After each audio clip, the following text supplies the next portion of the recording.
Radio Notre-Dame. Ce soir, en compagnie de Pierre Lunel qui revient de Madagascar, qui est écrivain, qui va faire sortir ce livre sur le Père Pedro. Il retourne bientôt à Madagascar pour lui présenter. Et puis le Père André-Marie, bénédictin, potier poète, qui est un ami du Père Pedro et qui construit aussi, qui est aussi avec ses mains, non seulement des pots, mais aussi il construit des maisons. Je travaille beaucoup le métal.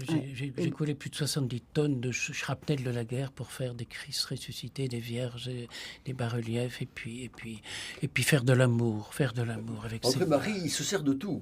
Et oui. Il se sert de la terre glaise, il se sert de la pierre, du métal, de tout. Il fait feu de tout. Rien ne lui échappe. Tu sais qu'à Madagascar, j'ai été accusé de trafiquer les organes. Je vole des enfants que je kidnappe, je vends aux Chinois pour faire du Viagra. Oui, alors un monsieur a téléphoné ici à Radio Notre-Dame me disant, moi j'ai la preuve que le Père André-Marie trafique les organes. Il transforme les cœurs de pierre en cœurs de chair. Oui, mais comme tu sais très bien qu'ils ont accusé aussi Pedro de vendre le granit aux Italiens. Oui. Autrement dit, de vendre les collines de Madagascar aux Italiens. N'importe quoi. N'importe quoi. Oui. Et plus les rumeurs sont bêtes et idiotes, plus elles circulent facilement. Ah, mais la rumeur, c'est de circuler quand c'est très bête. Ah oui. Manifestement, il y a un attrait pour la rumeur stupide. Oui, mais c'est toujours... autrement, ça serait pas une rue. Ça serait pas... quand on est positif, on retourne... Enfin, on ne voit pas... Et la rumeur va en augmentant. Toujours, parce qu'elle se grossit des Comme paroles intermédiaires avant d'arriver loin. Et comme il n'y a pas de fumée sans feu, et c'est même arrivé que des religieuses là-bas ont dit, mais on distribue vos livres, mais avec ces rumeurs qui courent, est-ce que vous pensez qu'on peut encore le faire? Je dis oui, rassurez-vous, vous pouvez le faire. D'ailleurs, le prêtre trafique les organes à l'Eucharistie. Il transforme le pain dans le cœur de Jésus. Exactement. C'est un trafiquant d'organes. Exactement. Le jeudi saint, on en parlera. Voilà, tout à fait. Je parlais à Madagascar de l'enthousiasme et j'ai vu des chercheurs d'or dans des rivières du côté d'Antsirabe. Et dans la boue, ils vont chercher des pépites d'or. C'est extraordinaire. Et je pense que dans notre Église, il faut se dire que si on est en quête de petites bribes, de graines de foi, il y a beaucoup de gens qui en ont. Et tous ces parents qui viennent demander des sacrements, qui viennent demander une bénédiction. Tiens, j'avais rendez-vous en gare du Nord tout à l'heure, une auditrice de Radio Notre-Dame qui me dit « Père, est-ce que je peux venir vous voir en gare du Nord? À quelle heure arrivez-vous pour bénir une médaille et un chapelet ?» Mais c'est une petite merveille, ça. Or, dans les murs que je construis, j'immerge dans le béton des centaines et des centaines de vieux chapelets usés, tout cassés, qui ont été priés par des mamies. Quand vous voyez les grains usés, il y a eu des milliers de « Je vous salue Marie » sur ces petits grains-là. Oh, qu'est-ce que c'est qu'un chapelet? C'est une petite boule avec un trou, mais il y a un fil qui les réunit tous. Oui, c'est ça. Et le fil, c'est l'enthousiasme. Mais bien sûr. C'est ça. Et bien sûr. C'est un ruisseau de vie. Voilà, c'est ça. Oui. C'est la vie qui coule. Alors, émerveillement et enthousiasme, Père André-Marie, ça se tient. Ça va ensemble. Ça va ensemble, oui. Alors, est-ce que les autres ne peuvent-ils pas parfois éteindre notre enthousiasme? Qu'en pensez-vous? Avant de combattre le manque d'enthousiasme chez les autres, mets-toi en harmonie avec toi-même. L'ennemi du dehors a le même visage que l'ennemi du dedans. Offre-lui les silences de ta musique intérieure. J'aime beaucoup quand je parle à des jeunes, leur demander de faire silence, de fermer les yeux et d'écouter à l'intérieur. Alors que quand ce sont des petits, c'est très facile d'obtenir cela. Je leur parle de ce que j'ai vu en Inde, une école entière où pendant 1 heure ils étaient là dans la position du lotus, les yeux fermés. Et quand je demande à des petits de le faire chez nous, ils le font. Et bien, au bout d'1 minute ou 2, on a du mal à les faire revenir sur la terre. C'est arrivé que des dizaines et des dizaines sont là, beaux comme des Bouddhas, un visage de paix. Et je tape dans les mains, je les rappelle. Ils sont immergés dans leur propre silence, dans le mystère de Dieu. Il y a des enthousiasmes qui sont silencieux. La bienveillance de ton enthousiasme alors se percevra au-delà des mots dans le ton de ta voix. On ne peut pas cacher son enthousiasme, on ne peut pas cacher sa décrépitude ou son dégoût. Quand les gens prononcent des paroles méprisantes, ils sont méprisables sur leur visage. Quand les gens parlent d'enthousiasme, d'amour, de bonté, ça s'entend à leur voix. Il m'est arrivé à la télévision, quand il y avait des discours politiques, de couper le son et de regarder la tête du mec. Ben, c'est pas toujours beau. C'est vrai. Non, ce que tu dis est très vrai. Mais ce que tu dis de la capacité de laisser vivre en soi, dans le silence, la beauté qui nous nourrit, c'est comme ça qu'on suscite l'enthousiasme des autres. C'est pas en leur criant à tue-tête aux oreilles « Soyez enthousiastes ». L'amour et la tendresse aiment cacher dans ta voix sa contagion. Tu ne chercheras plus à être en harmonie avec les autres, mais avec l'autre. Il est le même chez toi et chez eux. L'enthousiasme est semblable au fait d'être au diapason avec les autres. Celui-ci permet à différents instruments de jouer ensemble la même partition. Il ne faut alors chercher ni à convaincre ou à plaire, ni à jouer mieux ou plus fort que les autres. Au travers de l'enthousiasme, une communication d'âme à âme pourra s'établir dans un rythme commun. À ce niveau-là, ce qui se passe au cœur de chacun rejoint ce qui se passe au cœur du monde. Voilà le changement qu'on peut attendre, celui qu'on est capable de s'imposer à soi. Alors on peut espérer que le monde va suivre, mais si on n'est pas capable de s'imposer soi-même, de s'offrir cet enthousiasme, c'est pas la peine de l'attendre d'ailleurs. Lorsque nous serons convaincus que chaque être humain possède une capacité d'évolution que nous ne pouvons pas calculer, nous comprendrons que si l'amour est vrai, il est inconditionnel et il s'adresse à tous, et tous en sont habités. Aucune parole négative ne peut assombrir notre enthousiasme, ni atteindre une âme libérée de l'envie de plaire.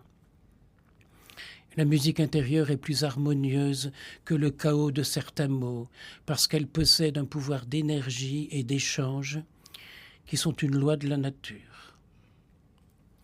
L'enthousiasme me permet de ne jamais rater une occasion d'accueillir les « je t'aime » que la vie m'offrira aujourd'hui. Hier encore, je passais l'aspirateur chez moi, et puis au pied de la cage où j'ai un petit perroquet qui me raconte des tas d'histoires tous les matins, il y avait des fourmis qui étaient là pour venir, il y a quelques petites graines qui tombent. Et j'étais en train de passer l'aspirateur quand j'ai découvert qu'il avait aspiré quelques fourmis. Alors je me suis dépêché d'ouvrir l'aspirateur, de prendre le sac à poussière, d'aller le poser dehors à la porte pour qu'elles puissent sortir d'elles-mêmes. Mais ça, elles vont le dire aux copines, les fourmis. Bien sûr qu'elles vont le dire. Mais oui. Elles sont pas secrètes, les fourmis. Elles racontent tout. Je leur ai demandé de ne plus venir au pied de la cage du perroquet et elles s'en vont. Oui. Quand elles attaquent le pot de miel, je leur demande de partir et elles s'en vont. Elles étaient dans un coin de la maison, dans la toiture. Alors il y avait toujours des petits grains de bois qui tombaient par terre. J'ai dit, écoutez, je suis obligé de nettoyer ça tous les jours. Moi, je vous aime. Et si vous aimez, vous partez ailleurs. Elles sont dans mon lit. Tu sais, j'ai un lit clos breton. Et comme je prends au moins un repas par jour allongé, vu mon état de santé, il y a toujours des petites miettes de pain. Alors je dis, écoutez, les fourmis, oui, mais pas dans mon lit. Alors vous en allez. Elles ne viennent plus. Et cela, je n'osais pas le dire avant qu'il y ait eu des témoins pour le prouver. Tout ça, c'est une histoire d'amour. Père André-Marie, l'homme qui parlait aux fourmis. Eh oui, oui. C'est un François d'Assise. L'enthousiasme me permet de ne jamais rater une occasion d'accueillir les « je t'aime » que la vie m'offrira. Aujourd'hui, et puis demain, ils ont un goût de sourire de géranium, de papillon. La plus belle image de l'enthousiasme, c'est la chenille. Cette grosse et grasse chenille qui dévore 6 fois le poids de son corps. Et puis qui s'envole. Elle devient papillon. Ça, c'est mystérieux. C'est extraordinaire. Et qui peut mettre en corrélation la chenille et le papillon? Bah oui. C'est la vie. Et le papillon qui va vivre quelques jours. Or, entre-temps, il est passé par le stade de chrysalide. Chrysos, ça veut dire l'or. C'était sa période en or, alors qu'apparemment, à nos yeux, c'est une déchéance. Et il s'envole.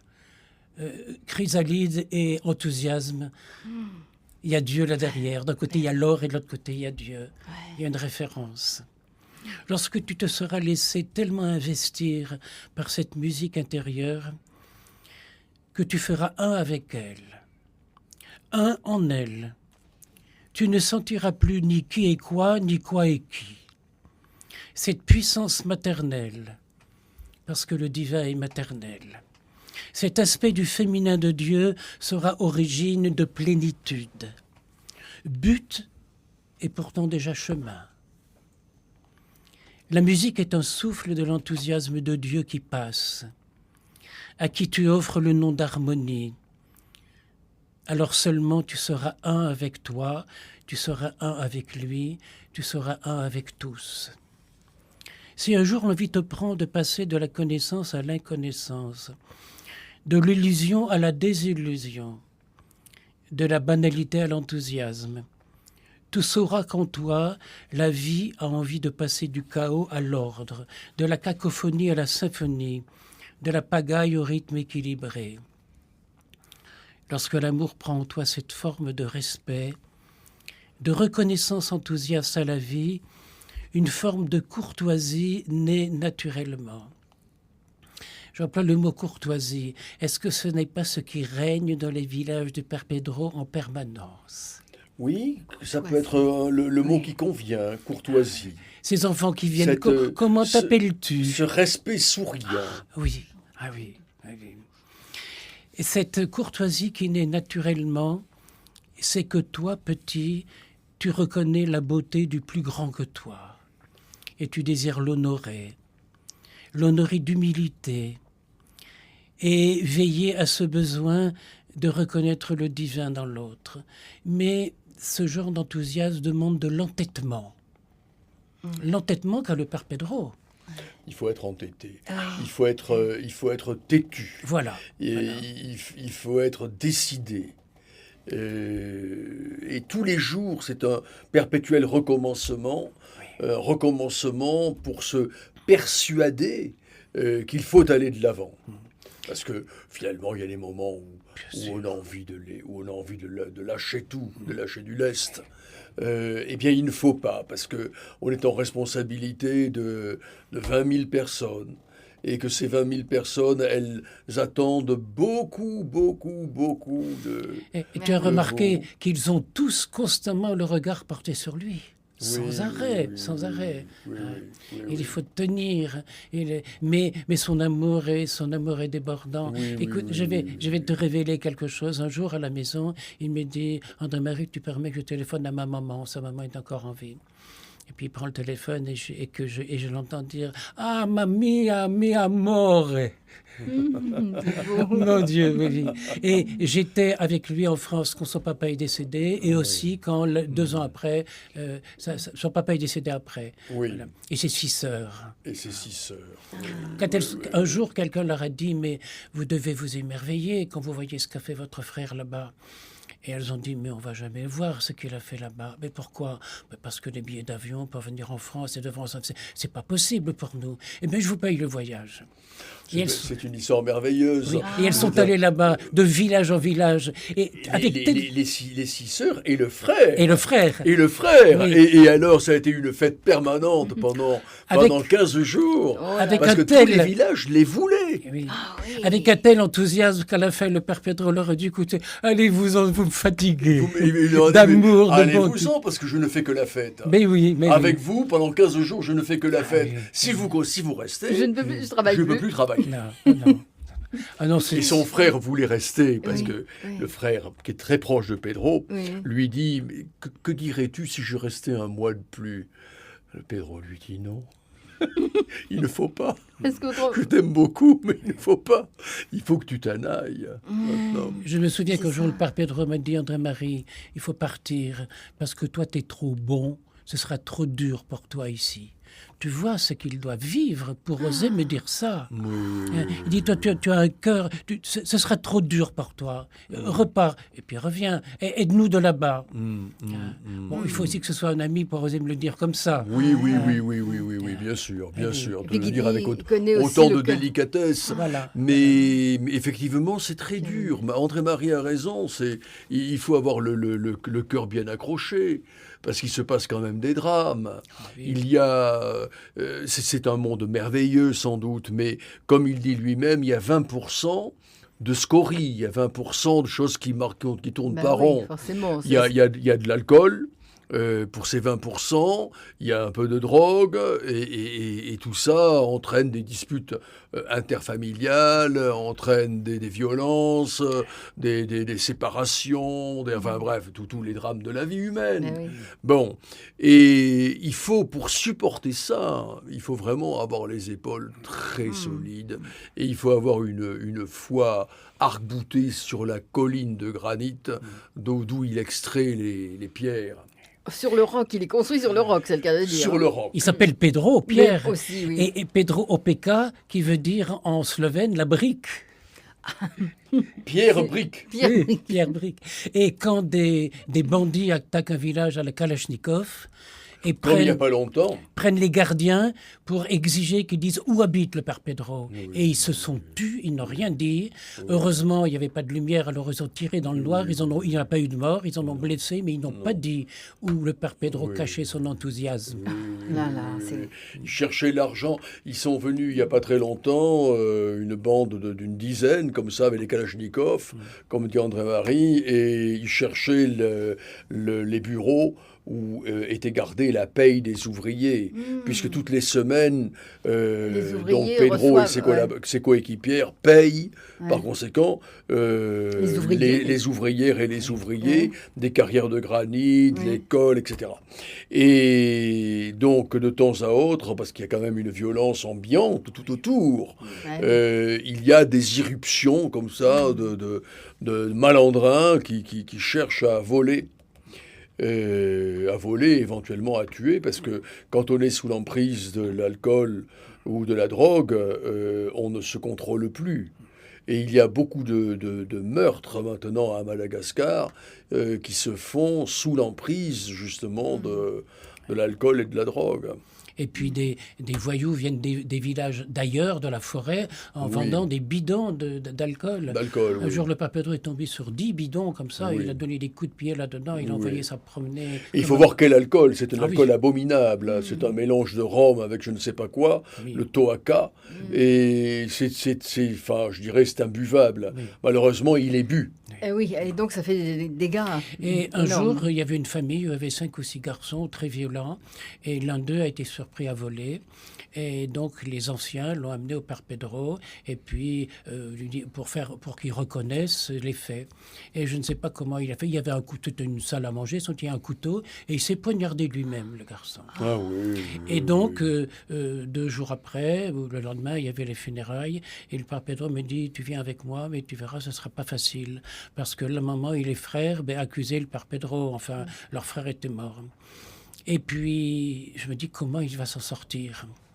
Alors, il s'avance vers la famille, et puis il se retourne pour regarder toute la foule qui était là, d'Akamatsu, et il leur dit, il s'adresse à la maman et puis aux frères, mais il dit, je ne savais pas que votre fils avait tant d'amis. Vous voyez comment on introduit de l'enthousiasme. Et ça s'est passé de façon extraordinaire. Alors, il y avait le cadavre qui était là dans une caisse en bois, des gamins avec des branches qui chassaient les mouches, et le père Pedro qui, au-delà de tout ça, priait, lui, les yeux fermés, bénissait le corps, bénissait la famille. Et puis, on a cloué le cercueil avec des clous de 110. Et puis, on l'a mis dans une affreuse camionnette bâchée. Et la camionnette ne voulait pas démarrer, et c'est le père Pedro et moi qui avons poussé la camionnette pour qu'elle démarre. Oui, c'est... En tout cas, voilà cet enthousiasme qui prend toutes les formes, et puis ce côté, il a retourné cette situation-là. Merci à tous les deux, Pierre Lunel et Père André-Marie. Avec enthousiasme, nous reprenons le fil de l'émission, un enthousiasme à construire des villages comme le Père Pedro à Madagascar. Et donc avec nos 2 invités, Pierre Lunel et le Père André-Marie. Et tout de suite, nous allons écouter une pianiste Oui. que le père André-Marie connaît bien, Oui. puisque elle vous accompagne aussi parfois. Nous rêvons de faire des Ah. soirées conférences, poésie et piano. Et je pense qu'on va faire une primeur ici un jour à Radio Notre-Dame. Elle m'accompagnera à propos du livre que j'ai écrit, Musique en toi la vie. Musique entre la vie. Renara Akundova, qui est russe. Russe, oui. Et qui sera donc à Paris d'un récital mercredi 13 février à 20h à la salle Cortot, dans le 17e, 78 rue Cardinet, au métro Malesherbes. Et donc, ça s'appelle, oui, Gratitude. On écoute tout de suite Renara Akundova.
Il y a un enthousiasme slave.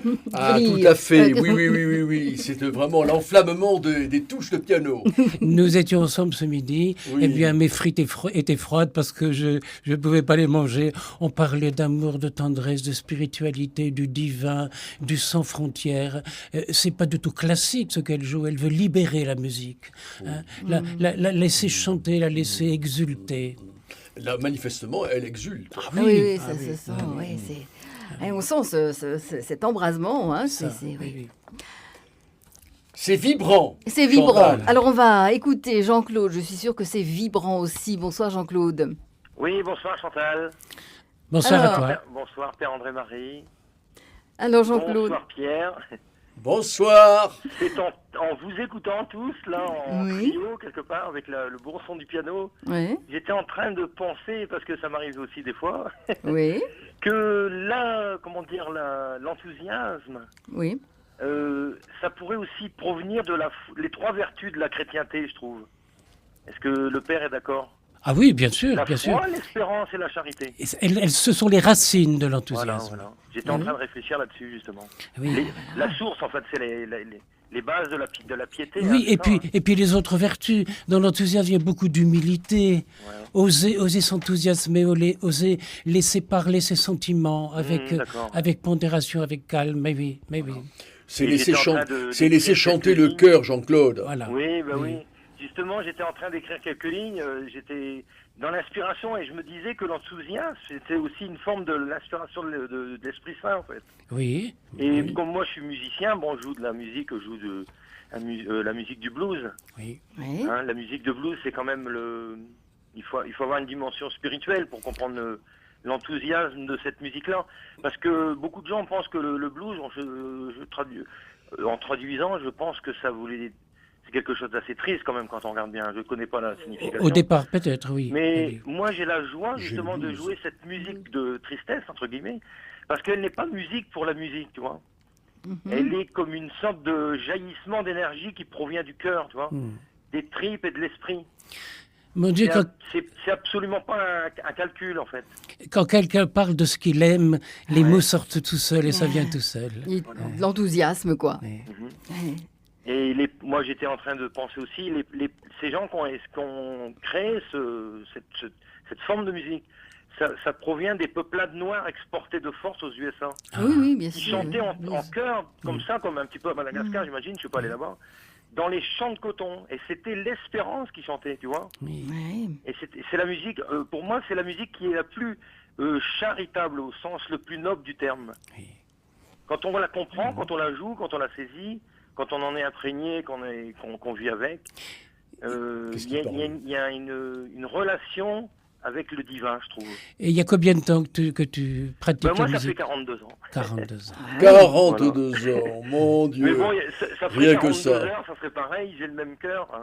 Oui. On calcule pas, il n'y a pas de calendrier pour cœur. l'amour de la musique. Hein. Et je Mais trouve c'est que magnifique. Quelqu'un qui n'aurait pas de cœur, tu vois, ou qui malheureusement serait dépourvu de certaines sensibilités ou sentimentales, il ne pourrait pas devenir un bluesman, ou alors ça sonnerait faux, ça sonnerait creux, ça serait pas du vrai, du réel, hein, tu vois.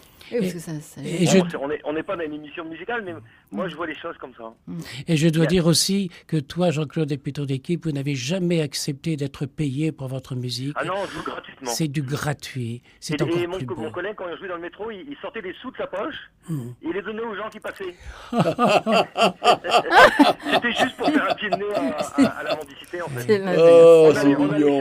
allait chercher C'est mignon. Ce matin, quelques billets pour boire un coup, et toute la monnaie qu'on récupérait, après avoir bu quelques bières, eh ben, on les redistribuait dans le métro aux gens qui passaient. Ça voulait dire, nous, on veut pas de vos sous, écoutez notre musique, c'est tout. ce matin, dans le métro, il y avait un monsieur, un Roumain, qui jouait de l'accordéon, et puis sa petite fille passait avec un petit gobelet pour quêter.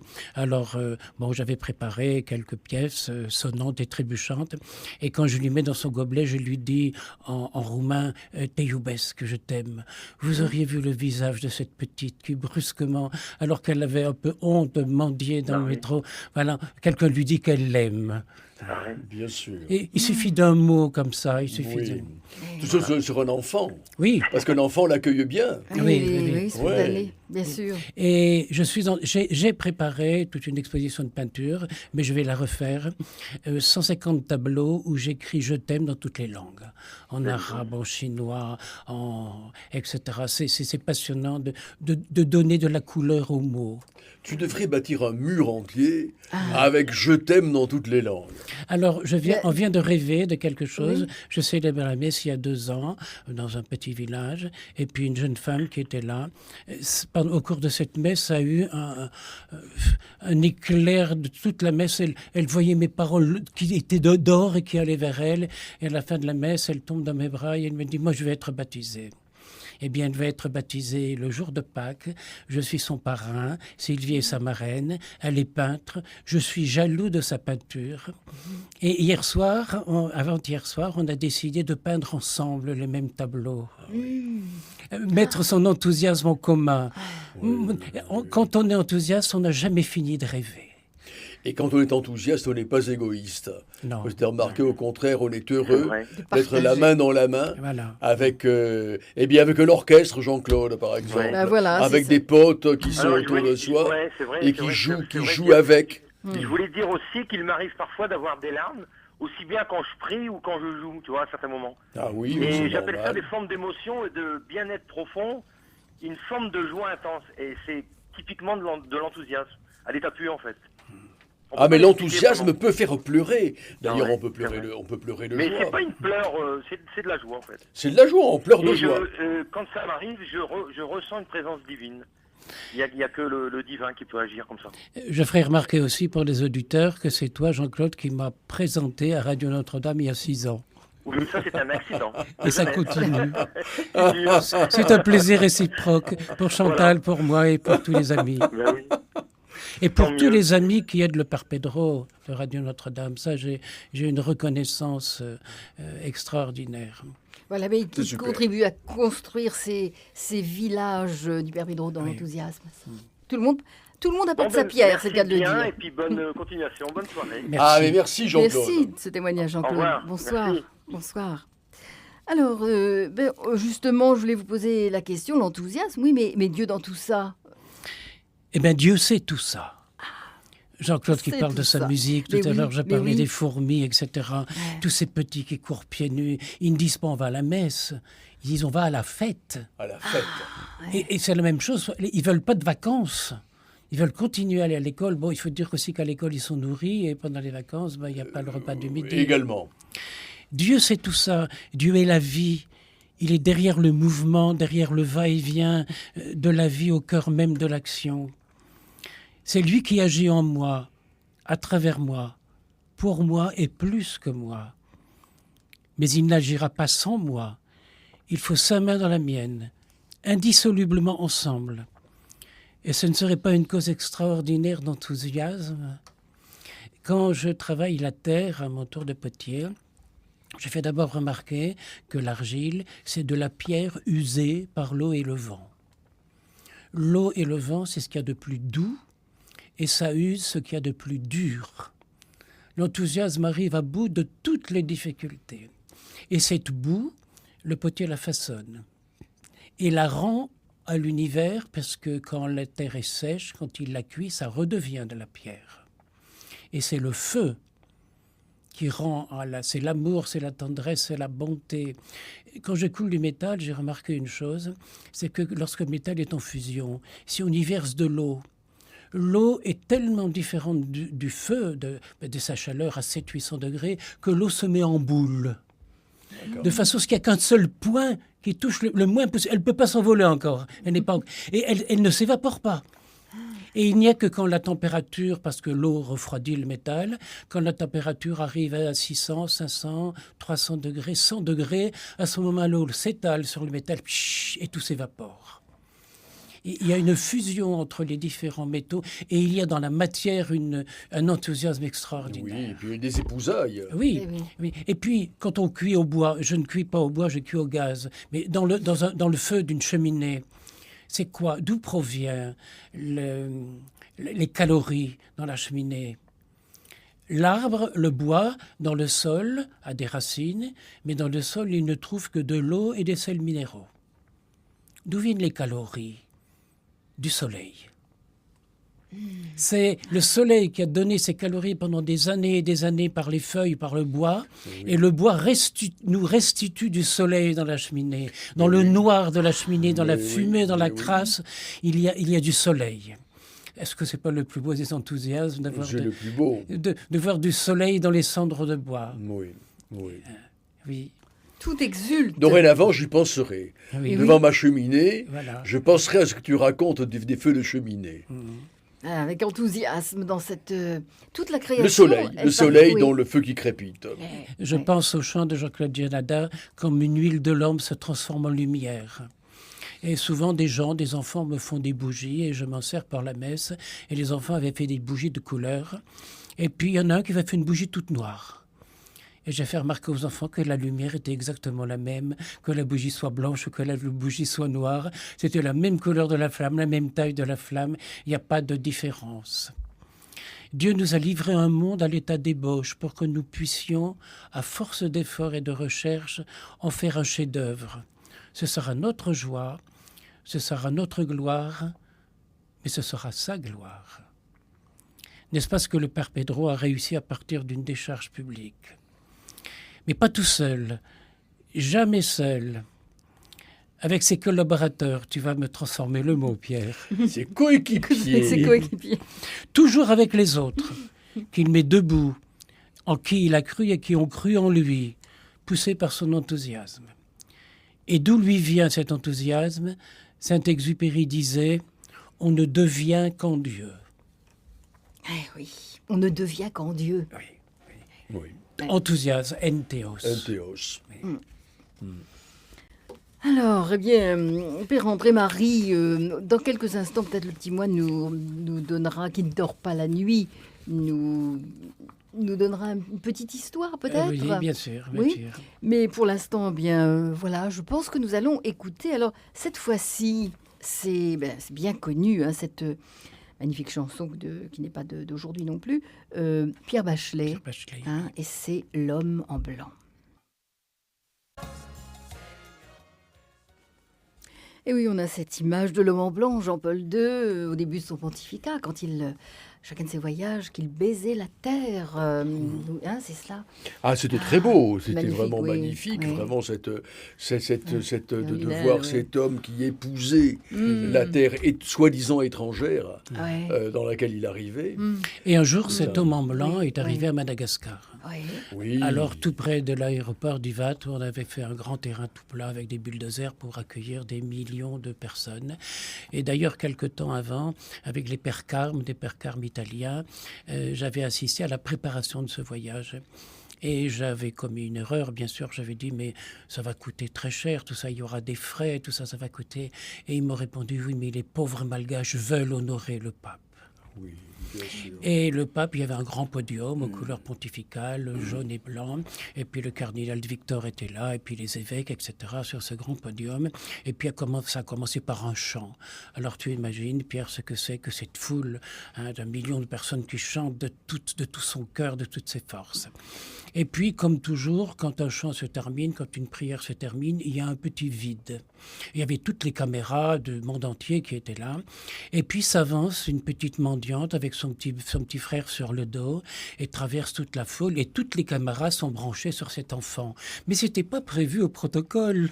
Mais toutes les caméras étaient là. Et elle s'est avancée, elle s'est dit, mais ce monsieur l'habillé tout en blanc, il doit être riche. Alors, il a peut-être des sous pour mon petit frère.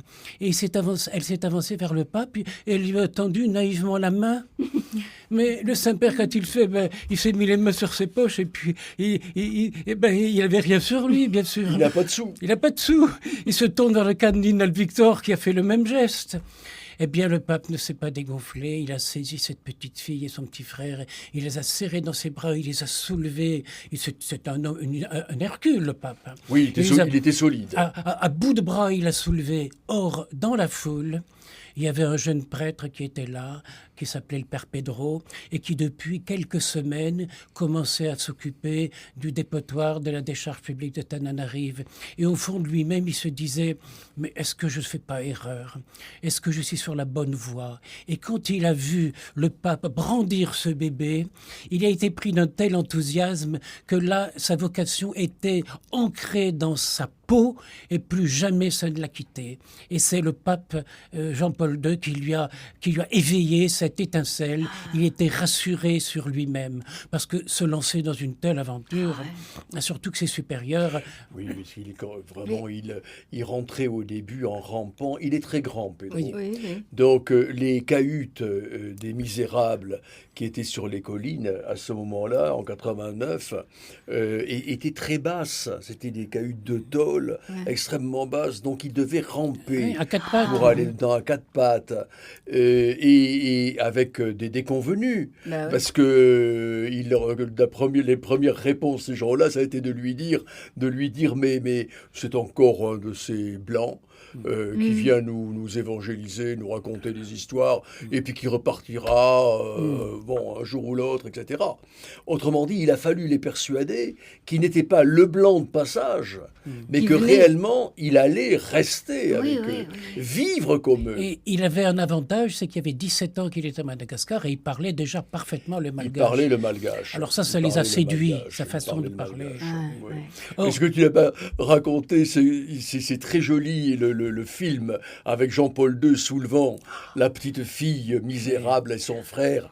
Et à côté, Pedro avait à ce moment-là autour de lui des jeunes séminaristes, parce qu'au tout début de son action dans le bidonville, dans la décharge, au tout début, il était toujours en charge de s'occuper du séminaire et des séminaristes. Des lazaristes. Des lazaristes. Là-bas. Oui, là-bas. Et donc, il avait embauché avec lui les lazaristes, ses élèves, en leur disant, écoutez, il faut maintenant vous remuer, je suis sur une décharge, vous allez venir avec moi, et vous allez voir, c'est bon. La théologie, ça ne suffit pas. La théologie, ça ne suffit pas. Et alors, quand ces lazaristes qui étaient autour de lui, autour de Pedro, ont vu ce geste de cette petite fille misérable, ils étaient un peu scandalisés. C'était des séminaristes malgaches. Et donc, il y avait une forme de honte en se disant, mais on va donner aux télévisions du monde entier une image du pays absolument lamentable, comme que c'est un pays de misère. Et Pedro lui a dit, non, surtout, ne pensez pas comme ça et oubliez des pensées pareilles. Voilà, parce qu'il se passait, comme a dit André Marie, quelque chose de tellement fort, de tellement symbolique. Vraiment, ce géant blanc qui, après avoir embrassé la terre, comme tu dis, Chantal, en descendant de l'avion, soulevait comme ça la petite fille et son petit frère, c'était vraiment tout à fait enthousiasmant.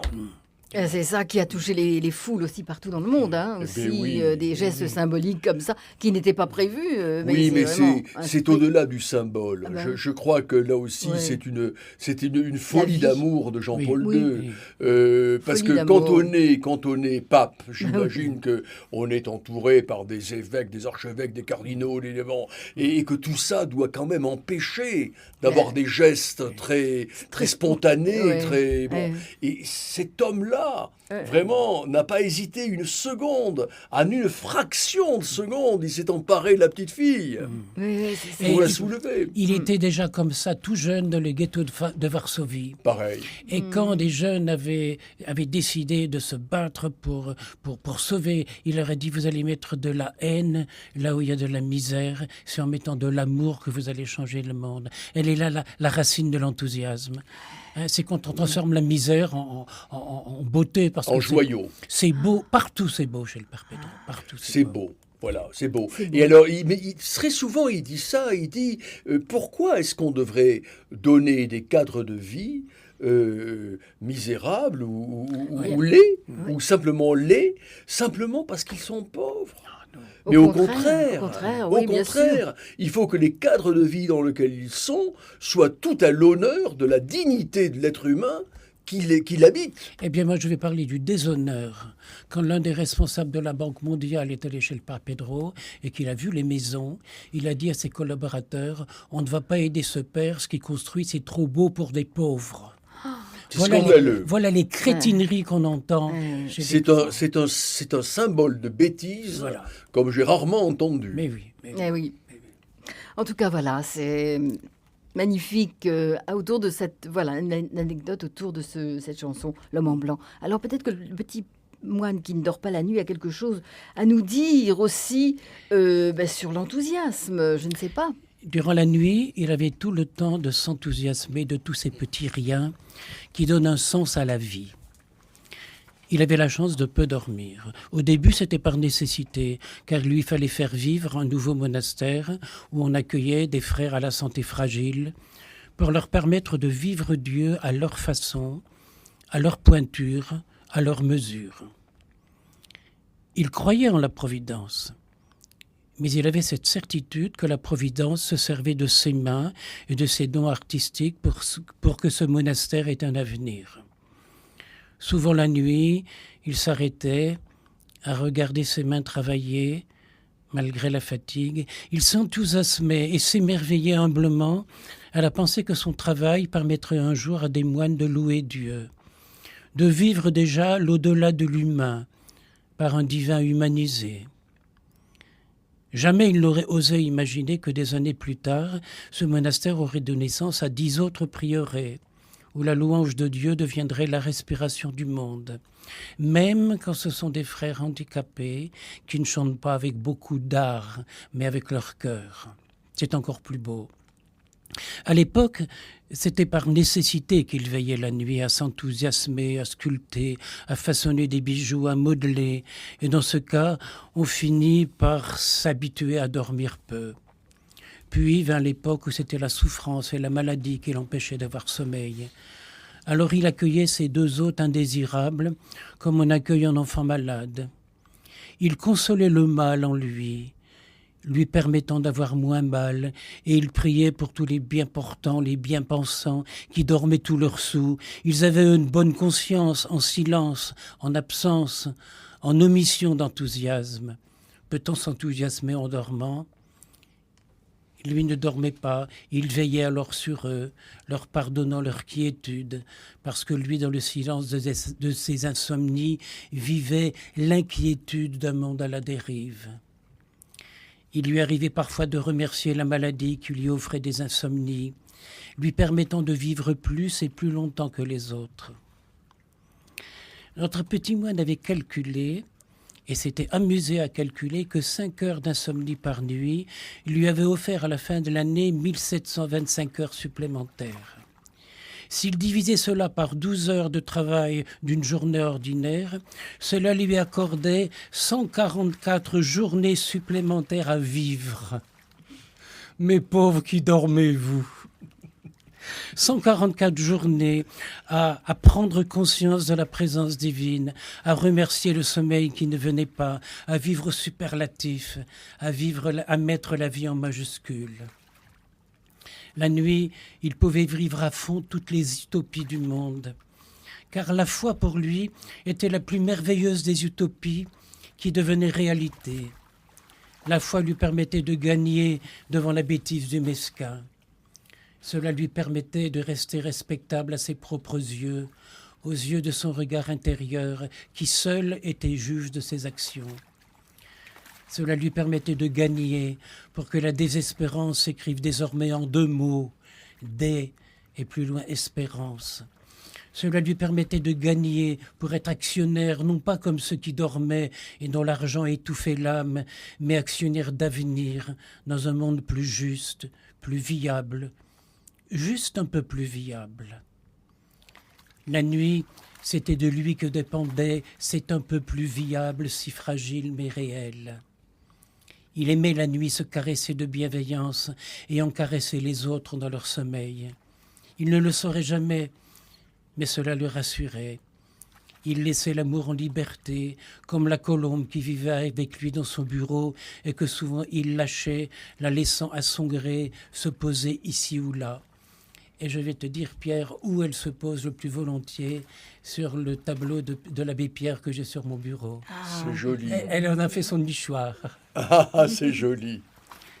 De la même façon, il lâchait la nuit tous les enthousiasmes de bienveillance qui sourdaient du fond de lui. Cet enthousiasme irait bien se poser là où un manque se faisait sentir. Cela ne l'empêcha en rien, calmement, de s'endormir. Et ben voilà, merci, un grand merci. Alors, Pierre Lunel revient de chez le Père Pedro parce qu'il va écrire un livre. C'est ça. Hein. Il est en cours d'écriture. Ah, il est en cours en gestation. Il est en cours d'écriture. Il est plus qu'en gestation. Ah oui, il est en fabrication. En fabrication. Voilà. Il lui reste plus qu'à sortir bientôt. Bientôt. Ben, comme un petit bébé. Donc, il attend là. Avant 9 mois. Avant 9 mois. Bon, alors, tu vas aller présenter ton bébé au Père Pedro dans quelques jours. Et je vais dans quelques jours, je repars à Madagascar pour présenter le bébé au Père Pedro, pour voir si ce bébé lui plaît, lui agrée. Il faut qu'il le reconnaisse. Correspond à la réalité de ce qu'il vit. Et oui. Voilà. Donc voilà, j'avais essayé de te préparer le terrain comme je peux, bien sûr. Tu l'as bien préparé. Avec tout l'enthousiasme que j'ai. Tu l'as bien préparé. Oui. La fourmilière des impossibles. La fourmilière des impossibles, non, tu l'as préparé avec ta façon de baliser le chemin avec des petits cailloux blancs. Tu l'as très bien balisé. Merci Pierre. Oui. Donc voilà, c'est en collaboration, hein, l'un prépare et l'autre poursuit. C'est un travail, c'est comme bâtir. Mais oui. C'est un travail en commun. Tout à fait. On ne bâtit pas tout seul. Non. Alors bâtir, voilà, et le père André-Marie bâtit en ce moment aussi. Hier encore, je trouvais des vieilles pierres, des vieilles briques, et je me disais, où est-ce que tu vas être belle, toi ? par rapport aux voisins, par rapport aux pierres voisines. Créer du beau avec de la matière et de la matière avec des déchets. C'est sur le dépotoir, c'est dans les fossés que je vais chercher cette matière et toute la demeure a été construite comme ça avec enthousiasme. Et sur le ciment, il y a des tas de messages, amour, tendresse, bonté. Dans les murs que je suis en train de construire, il y a des centaines de Christ et de Vierges. Quand dans des communautés de religieuses, les sœurs vieillissent, elles avaient toutes, quand elles avaient leur habit, elles avaient des croix et quelquefois des croix de grande taille. Et bien, quand elles ont quitté l'habit de religieuse, elles ne pouvaient plus porter cette croix. Alors ça rentre dans la communauté, puis on les retrouve au grenier, la maison ferme, ça arrive à la maison mère, et ça arrive chez le Père André-Marie par caisse entière. Alors je les vénère. Des caisses de croix. Des caisses de croix. Oui. Et il y a des Christ qui sont usés à force d'avoir été embrassés par les sœurs à chaque fois et caressés. Alors ceux-là, je les garde, c'est trop vénérable. Je les offre aux gens en leur montrant, voilà, vous avez là un objet sacré qui est rempli d'énergie, d'amour. Mais c'est pas de l'enthousiasme, ça. Alors il y a tous les affreux crucifiés avec des têtes de mort, etc. Ceux-là, je les fais disparaître dignement, avec des prières, avec des mots d'amour, et je les enferme dans le béton. Oui. Et je fais participer les gens qui sont chez moi et qui inscrivent un nom, un prénom, le nom de leurs enfants, le nom de leurs petits-enfants. Il faut s'émerveiller de tout. Oui, mais tu sais, je pense qu'il y a beaucoup de maçons, probablement, qui sont en train, quand ils construisent, d'aimer ces matériaux et d'aimer ces cailloux, ces pierres qu'ils utilisent. Mettre de l'amour dedans. Parce que au fond, ce sont leurs enfants. Ce sont leurs enfants et c'est la communauté de leurs enfants qui devient mur, qui devient maison, qui devient toit. Et qui abrite, justement. À chaque fois que le bâtiment est terminé, comme un bouquet de fleurs sur la cheminée, je leur demande si je peux venir bénir la maison et je bénis leurs mains, fruits de la terre et du travail des hommes. Mais oui. Oh, mais quel enthousiasme, là, ça y est, on est parti dans l'enthousiasme. Et avec ces religieuses aussi, je voulais justement vous poser la question, y a-t-il beaucoup d'enthousiasme dans notre Église? Mais vous parliez de ces religieuses-là qui... Je pense au testament du cardinal Martini, qui avant de mourir a écrit « Notre Église est fatiguée, notre culture a vieilli, nos églises sont trop grandes et nos maisons religieuses sont trop vides. L'appareil bureaucratique de l'Église gonfle alors que nos rites et nos habits sont pompeux, le bien-être pèse. » Je pense qu'on pourrait dire que c'est exactement le contraire qui se passe à Madagascar. À Kamassou, chez le Père Pedro, son église est trop petite, il doit régulièrement en pousser les murs. Et lorsqu'il y a trop de monde pour célébrer, quand il y a plus de 8 ou 9 000 personnes, à Pâques il y avait 12 000 personnes, il va dans sa cathédrale de granit. C'était il y a des années une colline de granit et maintenant c'est un cratère de 40 mètres de profondeur que des femmes ont creusé coup de marteau par coup de marteau. L'enthousiasme qu'il y a dans cette carrière de pierre où on n'entend que le bruit des marteaux. Il n'y a pas d'arbres, donc il n'y a pas d'oiseaux. Il y a que le bruit des fourmis. C'est là que m'est venu le mot, la fourmilière. Voilà. Eh bien, tous ces gens qui sont là, et quand l'église est trop petite, il va célébrer en plein air dans cette cathédrale de granit. Ah, c'est magnifique. L'église, qui, entre parenthèses, est une grande halle. Une halle de sport. Ah oui. Oui. Décrivez-nous. Et alors, c'est une immense halle de sport qui se remplit avec d'ailleurs un ordre incroyable, parce que pour remplir 8 000, 9 000 personnes ou 10 000 personnes, il faut que tout cela soit fait dans l'ordre. On met des sinon, nattes c'est par la terre. pagaille. Alors, les enfants sont tous assis par terre et il y a des gradins sur le côté, comme un stade, comme une halle de sport. Bien sûr. Voilà. Et effectivement, Pedro me disait souvent, c'était vraiment très, très, très amusant, il me disait, quand je viens en Europe, quand je viens en France, je vois nos églises qui sont petitement remplies, pauvrement remplies, et avec des gens qui quand même, pour beaucoup, ont la soixantaine. Parfois, il y a des petits-enfants, mais c'est les petits-enfants des grands-parents que les grands-parents amènent par la main. Bien sûr. Tandis que là-bas, il n'y a pas du tout le problème de recrutement de jeunesse. Non. C'est une foule de jeunesse. Ah oui. C'est vraiment des milliers et des milliers d'enfants qui sont là, assis, et qui chante. D'ailleurs, André-Marie, dans La fourmilière des impossibles, a merveilleusement décrit les chants des enfants qui répondent aux chants des adultes, des hommes d'un côté, des femmes de l'autre, des femmes surtout, parce que les hommes, ils sont un peu plus absents que les femmes. Bah partout, hein. C'est comme partout, c'est comme ça.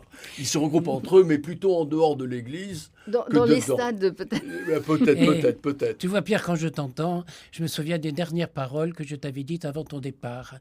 J'ai dit, Pierre, je t'ai parlé de chez le Père Pedro, je t'ai parlé de la messe, mais quand tu verras, quand tu assisteras, quand tu seras baigné là-dedans, tu diras, mais André-Marie n'a pas réussi à me convaincre. Non, mais c'est un choc. Oh, C'est un choc éblouissant parce que vraiment c'est de la ferveur. Et dans une cérémonie religieuse, qu'est-ce qu'on attend de plus que la ferveur? Oui, bien sûr. Voilà. Bah oui. La ferveur, c'est l'enthousiasme. C'est ça. Enthousiasme, entheos, en Dieu. Oui. Bien sûr. Et voilà. je pense aussi au moment de silence. Parce qu'il y a des chants extraordinaires chantés par 8000 personnes. Il n'y a personne qui n'oserait pas chanter de toute sa voix là-bas, parce que c'est comme ça. Et puis voilà, brusquement, un signe du Père Pedro. Et c'est le silence. Ils sont tous recueillis, la tête baissée, les bras. Et il y a des petits de 4-5 ans qui sont là par milliers. Il y a un millier de petits de 4. Et la célébration dure 3 heures. 3 heures. Et à la fin d'une célébration, un vendredi matin, c'était à 6 heures du matin, c'était à la grotte. Ah oui. Tu sais, la grotte. Oui. Bon, qui a été bâtie finalement avec l'argent de ses parents. Voilà. Puisque ses parents avaient fait un vœu, son père avait failli mourir après la persécution de Tito contre les chrétiens. Oui. Il était slovène. Oui. Et il en avait réchappé miraculeusement. Et il est parti en Argentine, ils ont fondé une famille avec la maman de Pedro, puis ses sœurs, ses frères. Et il avait toujours pensé remercier la Vierge d'avoir survécu. Ah oui. Et quand il avait essayé de faire ça en Slovénie, ça n'avait pas marché. De faire ça en Argentine, ça n'avait pas marché.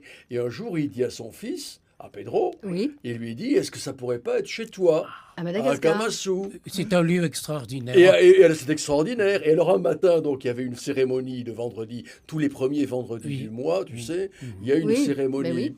Et alors il y avait les enfants, et à la fin de la cérémonie, il y avait distribution de pain à 3000 enfants. Et j'avais franchement jamais assisté à l'école à une distribution de pain à 3000 enfants. Ben non, Parce que chaque flûte était donc coupée en 3 morceaux. Et alors, je ne sais pas combien il faut de flûte pour 3000 enfants. Si on coupe la flûte en 3... Il en faut 1000. Il en faut 1000, voilà. Il faut 1000 flûtes. Oui. Voilà. Et alors, tout ça me paraissait très impressionnant parce que en France, je ne vois pas ça. Oui, non, c'est sûr que... Je me souviens d'une année d'avoir demandé au Père Pedro, mais pour Noël, qu'est-ce que tu fais pour les enfants? Et puis il me répond, ils ont une banane. Alors étonné, je lui dis, une banane? Il dit oui, pour récupérer 8000 bananes ou 10 000 bananes, il faut réquisitionner des camions, il faut faire tous les marchés de Tananarive, acheter tout ce qu'on trouve. Et puis, les bananes du fond du camion, elles sont écrasées. Mais vous croyez que les enfants font la grimace? Ils sont tellement heureux. Et cet enthousiasme quotidien qui est partout. As-tu assisté à la distribution de la poudre de biscuits? Ah oui, c'est merveilleux. Parce qu'il y a une usine de biscuiterie qui a finalement jugé bon, c'était pas idiot du tout, de donner au Père Pedro tous les biscuits un peu détruits, qui s'étaient cassés. Bon, mais ils sont très bons. Ben oui, bien sûr. Naturellement, ils sont simplement cassés. Bon. Et par conséquent, arrivent par camion entier des sacs de biscuits. Et donc, Pedro officie à la distribution de la poudre de biscuits. C'est merveilleux. Et moi, j'ai fait la queue avec les enfants pour prendre des poudres de biscuits. C'est merveilleux.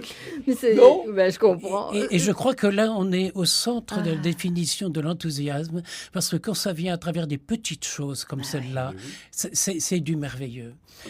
Quand je citais le cardinal Martini qui parlait des habits pompeux qu'on a dans l'église, les habits là-bas à Kamassou, ils sont propres. Mais c'est tout juste. Mais ils sont vieux, ils sont usés, etc. Et un jour, à la messe, j'ai assisté. Il y a un petit orchestre, là, 4 ou 5 instruments, tout près de l'autel. C'est merveilleux. Et un papa était là, avec des vêtements tout à fait simples. Mais alors, il avait une paire de chaussures vernissées. Alors là, il ne se gênait pas, celui-là, pour se payer ça. Et ça m'avait même un peu étonné. Et à la fin de la messe, je vois sa fille qui vient avec un petit sac en plastique. Elle retire les chaussures de papa et il rentre à la maison pieds nus. Il avait des chaussures vernissées pour la messe. Pour la messe. Comme... Mais tu sais, c'est merveilleux ce que tu dis. Parce que moi aussi, à un moment donné, il m'a amené dans un morceau de village, un petit hameau, qu'il doit refaire maintenant. Oui. Parce que c'est vraiment très vétuste. Et les gens étaient, en semaine, on les a vus, Oui. ils étaient un peu loqueteux. Oui. Avec des habits sales, etc. Et il se retourne vers moi et puis il me dit, Pedro, tu sais, tu vois ces gens-là, tu les vois comme ça aujourd'hui. Eh bien, les mêmes dimanche à la messe, tu vas les voir, ce ne sont plus les mêmes. Ils vont danser, ils vont... Oui, et puis ils auront mis leur habit. les habits du dimanche. Du dimanche, oui. Ils Oui. gardent pour le dimanche. Tu parles des chaussures vernissées, mais il y a les habits du dimanche. Oui. Il y a pour les petites filles les jupes. Oui. Ces jupes blanches, généralement un peu gondolées, qui sont très jolies, avec des couleurs, Oui, oui. du vert, du rouge, du jaune. Enfin, c'est Tu as vu à la fin de la messe les mamies qui dansent, il y en a deux ou trois et qui les viennent. mamies qui dansent à la devant fin de la l'autel. messe. Ah. Oui, oui, oui, oui, oui, oui, oui. Non, Mais ça, c'est des cérémonies extraordinaires. Voilà, Vraiment. ça c'est Madagascar. Ah, c'est Madagascar. La pauvreté mais la joie, Ah, plus que de la joie, la ferveur. la ferveur, oui. Et j'ai souvent célébré avec le Père Pedro, et il y a toujours des invités. Il y avait Monseigneur Jean-Paul, l'évêque coadjuteur de Tananarive, qui est très malade en ce moment, qui était là. Et puis, pendant que le Père Pedro faisait son homélie, Monseigneur me traduisait du malgache en français. Et puis, à un moment, il me dit, regarde, Anne-Marie, regarde ça, regarde ce qu'on voit. Eh bien, dans un mois, je me retrouve à l'Assemblée générale des évêques africains et je ne vais pas pouvoir témoigner de ça parce que nos thèmes de témoignage sont décidés à l'avance. Et à ça, j'ai répondu, mais Père, c'est pas grave, parce que ça existe.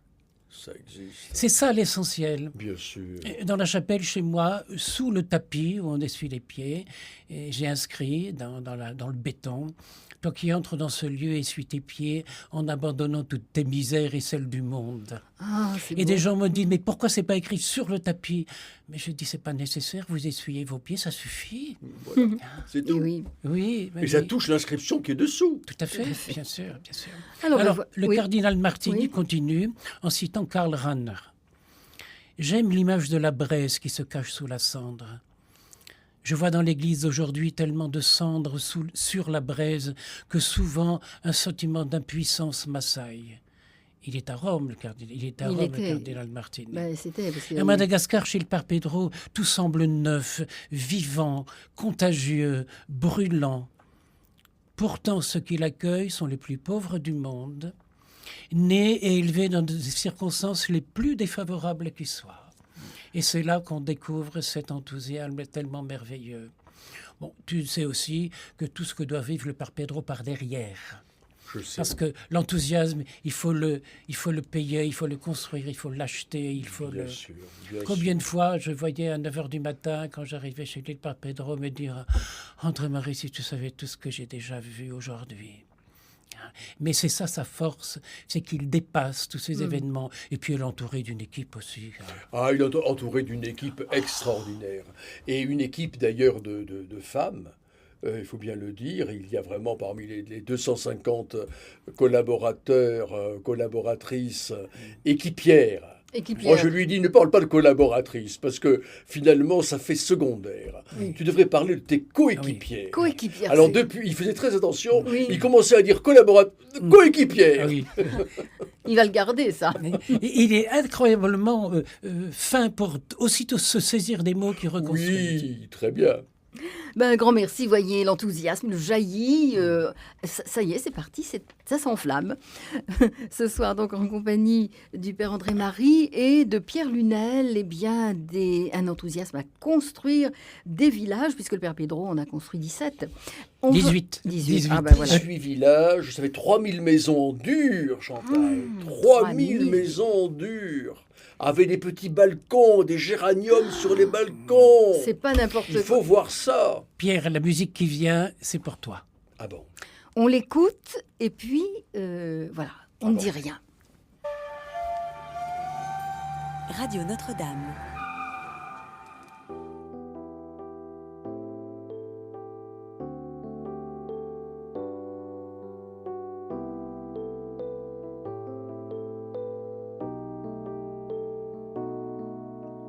Elle, si immense et pourtant si frêle, au fond des yeux une étincelle, le bonheur de tout partager.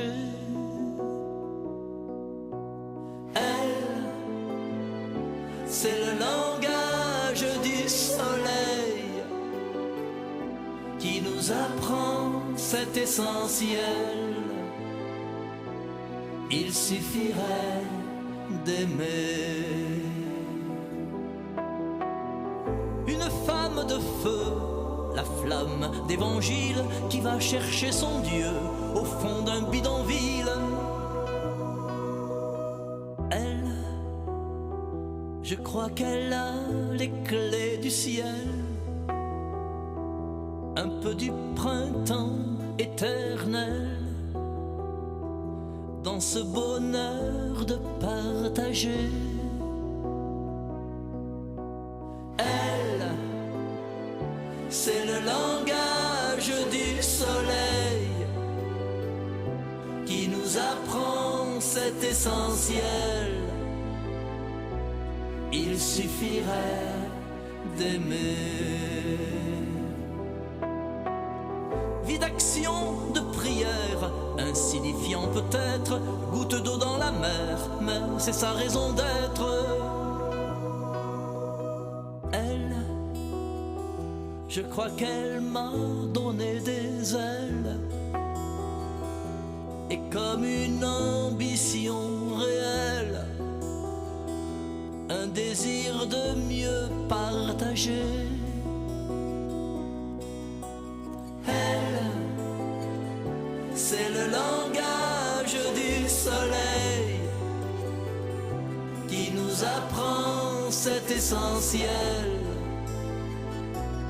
Il suffirait d'aimer. Aimer, c'est tout donner.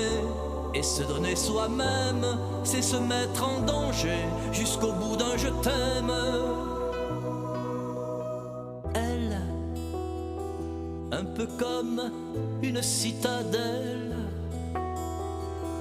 un peu comme une passerelle, dans mon projet de partager.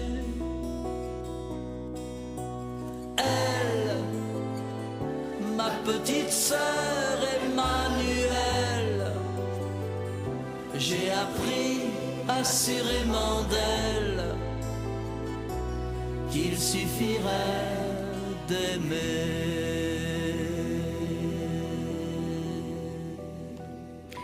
Eh bien voilà, on attend la fin pour... mais on devine. C'est Emmanuel que... Michel, je n'avais pas deviné. Non. Non. Il a fallu que j'attende la fin pour savoir qui c'était. Et ben oui, et c'est pourtant, notre bonne amie Emmanuel. Vous l'avez rencontrée. Oui, beaucoup.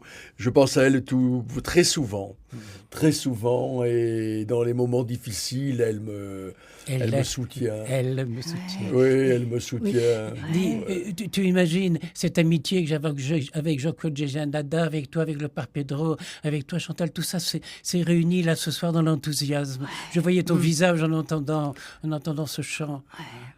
Ben oui, parce que ce sont des choses qui transpercent et qui vont à l'essentiel surtout. Dans le monde un peu froid où nous sommes, ça réchauffe. Alors, vous les avez rencontrés, elle, justement. Oui. Vous l'avez rencontré. En tout cas, vous avez rencontré l'abbé Pierre et là, le Père Pedro. Oui. Qu'est-ce qui vous pousse à aller vers eux pour parler de leur vie, Pierre Lunel? Mais franchement, qu'est-ce qui me pousse à aller vers eux? Mais c'est parce que c'est naturel. Comment peut-on... tout le monde n'y va pas. Tant pis pour eux, voilà. Et puis, il faut des gens comme toi pour les faire connaître. Mais si c'était pas moi, il y en aurait d'autres. Mais en tout cas, c'est essentiel dans la vie que l'on mène. Essentiel dans le monde tourmenté, terriblement tourmenté qui est le nôtre, d'avoir des figures qu'on peut appeler prophétiques, des figures qui, par l'exemple même d'aller à l'essentiel, nous montrent le chemin.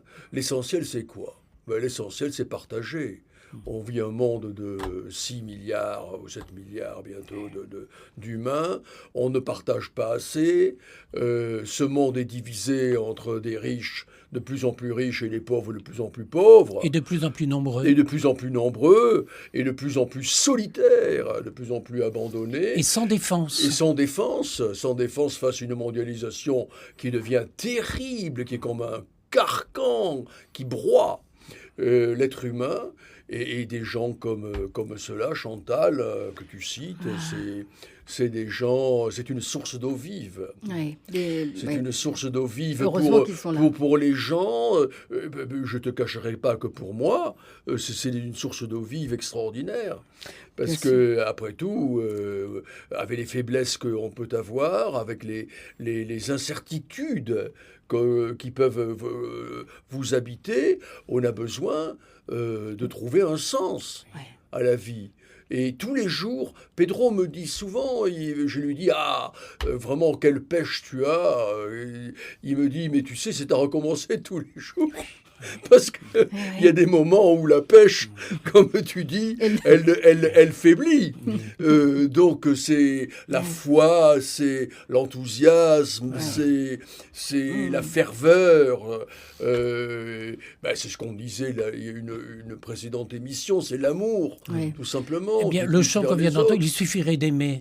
Alors on parle tellement de mariage à la radio, à la télévision, partout, mais il suffirait d'aimer, il n'y a plus de problème. Il n'y a plus de problème. Il suffirait d'aimer, de respecter. On ramène tout à une question à une question juridique, en fin de compte, alors que l'essentiel n'est pas là. Tout ceci a été organisé sur un autre plan pour justement unir deux êtres humains, je dis bien deux êtres humains, quels qu'ils soient, les réunir dans l'amour et par l'amour. Oui. Et je dirais aussi que des sœurs Emmanuel, peut-être pas d'une aussi grande envergure qu'elle, il y en a plein là-bas. Mais plein. Il y en a beaucoup des missionnaires. Plein. Les missionnaires. Et d'ailleurs, à un moment donné, c'était très, très beau ce qu'il m'a dit d'ailleurs, Pedro, à un moment donné, parce que je lui ai dit, tu sais, je me suis un peu documenté sur Madagascar pour y aller. C'est mon côté un peu historien, donc il faut que je connaisse un peu le milieu, tu vois, que je creuse. Et alors, naturellement, en lisant et en me documentant, j'ai rencontré une foultitude de types et de femmes extraordinaires, qui font l'un en prison, l'autre avec les handicapés, le troisième avec les... Bon, et alors je lui ai dit, mais Pedro, alors évidemment, je fais un livre sur toi, dont tout est centré sur Akamasou, sur ce que tu fais. Il me dit, il faut absolument qu'on parle des autres. Il faut absolument qu'on parle des autres. Il faut les citer. Parce que je crois que c'est toi qui disais ça, André-Marie, une fois. Il me semble que j'ai lu ça chez toi. Tu disais, s'il n'y avait pas les 100 000 missionnaires... et les 200 000 religieuses... Et les 200 000 religieuses qu'il y a dans le monde... Le monde s'écroule. Le monde fout le camp. Oui. Il y a une force d'amour dans la discrétion la plupart du temps. Bien sûr. Dans la discrétion la plus totale. Mais alors, quel boulot!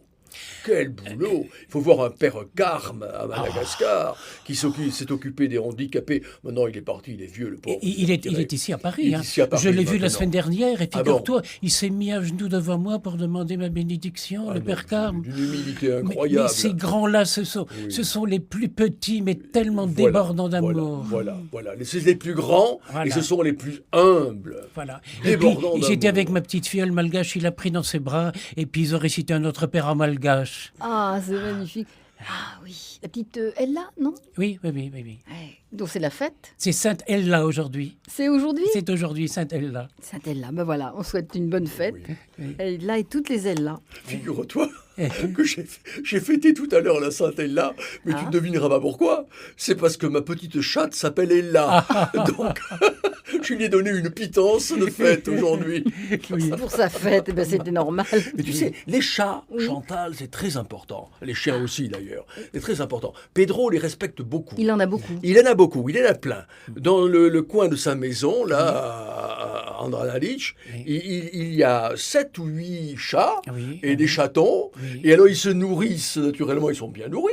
Ils se nourrissent dans le coin, comme ça. Et alors, je lui dis, mais pourquoi tu as une telle révérence pour les chats? Oui. Bon, mais c'est que il bouffe les rats. Et les rats sont très gros parce qu'il y a la décharge d'ordures. Et puis il y a les égouts là juste Et à il y a côté. les égouts qui sont pas très loin. Donc il y a des gros rats comme des lapins. Donc il faut des gros chats pour lutter contre les gros rats. Eh ben, là, ils ont de quoi se nourrir. Mais donc. bien sûr. Et tout le monde trouve son Quand, compte. quand on quitte Tananarive, où on voit les égouts qui coulent dans le ruisseau, partout, oui. on arrive chez le Père Pedro, il y a des égouts, et même un endroit, tu peux marcher debout, et c'est construit en granit. Si des urbanistes, des hommes politiques, des maires de village, des enseignants, des psychologues allaient là-bas pour étudier pourquoi là-bas ça marche, et que si chez nous c'est si difficile, pour que ça ne tombe pas. Ben, tu sais pourquoi, tu sais très bien C'est pourquoi ça a été l'enthousiasme. fait. Ça a été fait par l'enthousiasme et l'amour. C'est-à-dire que quand ces gens-là ont décidé, dans des ravines absolument infernales, de bâtir des pavés, des rues pavées qui montent sur des kilomètres à Dans travers 1000 ans, les ces maisons. rues existeront Ces toujours. rues existeront, elles ressemblent aux voies romaines. Et oui, Oui. j'y pensais. Exactement. Elles ressemblent aux voies romaines. Voilà. Ah oui, donc ça dure, hein, ça traverse Elles ont les été siècles. faites par les mains de tous ces gens-là.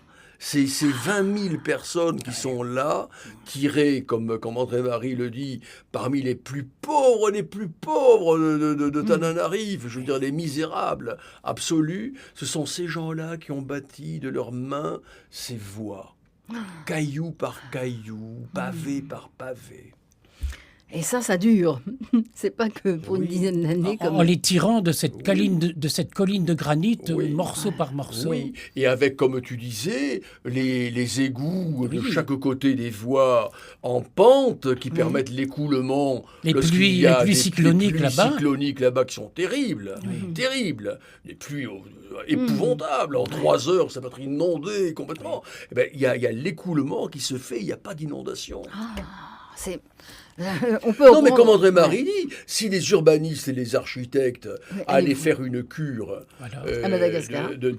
non, mais blague à part, on en rigole à Chez le Madagascar. Père Pedro. Chez Pedro, à Chez Camassou. Pedro, oui. Franchement. Parce qu'en dehors c'est- de ça, tout est sale, les égouts, les poubelles, partout. partout. Et chez lui, il n'y a pas une feuille morte qui traîne, il n'y a pas un papier, il n'y a rien. Parce que les enfants font de l'écologie. Bien sûr. Ils ramassent les papiers sales. Oui. Ah, c'est magnifique. Oui, C'est à la fin de l'éducation. l'école, Oui. il y a des semaines de l'écologie Ah bon. et de l'environnement. Alors, durant cette semaine de l'environnement, ils ramassent les papiers qui traînent Oui.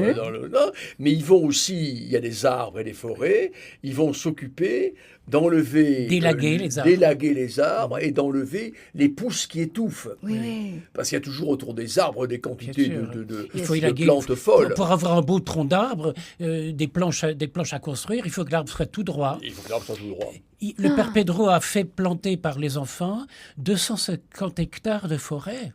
50 000 arbres tous les ans. Oui. Par Et les enfants. que ces petits, les Ouais. plus pauvres du monde, plantent pour défendre notre planète. Qu'est-ce que nous leur devons en récompense et au nom de la justice? C'est un devoir de les aider. Ben oui. Eh bien, on a des leçons ici à apprendre. Hein, Mais si tu veux, Petit, Chantal, c'est c'est plus beau. que des leçons. Ouais. C'est au contraire, ils Des nous, leçons prennent de vie. ils nous prennent par la main. Ouais. Ces enfants dont parle André-Marie, ils nous prennent par la main. D'ailleurs, c'est le cas de le dire, parce que quand tu arrives là-bas, Ils tu as arrivent. une meute d'enfants qui se précipitent sur toi, et tu as l'impression d'être le président de la République. Jamais je n'ai autant serré le main qu'à Massou. Ah oui. Je n'en finissais pas. Voilà. Et les petits de l'école maternelle, là, c'est l'école juste devant chez le père, là, quand Oui. ils sortent, d'abord, ils sont tous pieds nus. Alors tu les entends pas venir. Oui. Et puis brusquement, tu es dans une marée de petits bouts de choux. Alors quand tu les entends chanter, Oh, c'est mignon, hein. Dans la petite chapelle à côté de là où il habite, là, à 5 heures, au moment de la prière de l'adoration, pendant une vingtaine de minutes, il y a 2 ou 3 chants qui sont repris par eux et qui sont des choses merveilleuses. tu as vu le Christ dans cette petite chapelle, Oui. fait avec oui, les oui, shrapnels oui, de la oui, guerre, oui, oui, oui, les oui. objets de haine transformés en ressuscitants. On se demande comment ça a pu être bâti en finalement si peu de temps. Parce que 20 ans, 23 ans, c'est rien. Mais oui, Ça a Il y commencé avait en rien. 90, ça. en effet. Et on est en 2013, donc c'est pas beaucoup. Mais oui. C'est pas beaucoup, et avec des familles qui sans arrêt, nouvelles qui débarquaient. Il y en avait 25, 30 par mois, nouvelles qui arrivaient. Et maintenant, ils sont plus de 20 000 dans ces villages. Il y a 10 700 enfants scolarisés. 10 700 enfants qui auraient été dans la rue. Oui. À mendier, à tendre la main, à chaparder. Exactement. Voilà. Et on les connaît, Amada. Quels sont les résultats scolaires de ces petits? Mais ils sont excellents. À 87%, ils ont leur baccalauréat. Presque 90%. C'est les meilleurs résultats de toute la ville de Tananarive. Oui. Et de tout le pays. Et de tout le pays. Les meilleurs résultats. Et les premiers enfants qui avaient commencé il y a 20 ans, aujourd'hui sont déjà à l'université. Oui. Et oui, bien sûr. Il y en a qui sont sages-femmes, il y en a qui sont... Instituteurs, sages-femmes, qui sont d'ailleurs recrutés ensuite par Akamasou, par Pedro. Ben oui, tiens, pour éduquer, pour... Bien sûr. Pour donner ce qu'ils ont reçu. Oui. Et donc, tu vois avec quel enthousiasme on donne ce qu'on a reçu. Mais on voit ce qu'on pourrait faire ici. Hein, Exactement. Exactement. Oui, mais bien sûr. Voilà, c'est vraiment... Bien sûr. Encore faut-il avoir ce feu-là. Mais le feu, tout le monde l'a. Mais oui, ça dépend comment bien. il est orienté, le feu. Parce qu'il y a le feu des passions qui détruisent. Parlons du feu. Demain, c'est la Chandeleur, le 2 février. Et j'étais il y a 2 ans, le 2 février, qui tombait un dimanche, avec le Père Pedro. Et je le vois avec son petit cierge, allumer, prendre du feu au cierge pascal. Et puis tous les enfants de chœur, tu as vu cette cinquantaine d'enfants. Oui. Un dimanche, ce sont les garçons, le dimanche suivant, ce sont les filles. Oui. Et venir chercher la flamme au cierge du Père Pedro et aller le porter dans la foule, pendant que les chants s'entonnent partout. Et en quelques minutes, en 10 minutes, 8000 bougies allumées. Je commence par dire au Père Pedro, mais je dis, Père, ça doit revenir cher, toutes ces bougies. Ben, ils auront de quoi s'éclairer ce soir dans leur case. Parce qu'il y a des villages où il n'y a pas l'électricité. Il n'y a pas l'électricité. Et je regarde sa petite bougie, je dis, c'est la petite flamme de ton cierge qui a fait tant de petits. Elle n'a pourtant pas diminué, la tienne. C'est ça l'amour. Il suffirait d'aimer, que chantait Jean-Claude Janadin. Quand on donne de l'amour, on en a plus encore. Quand on donne de l'enthousiasme, on en a plus encore. On devient, comme tu disais, des petits dieux. Entheos, des petits dieux. Des petits dieux. L'enthousiasme est divin.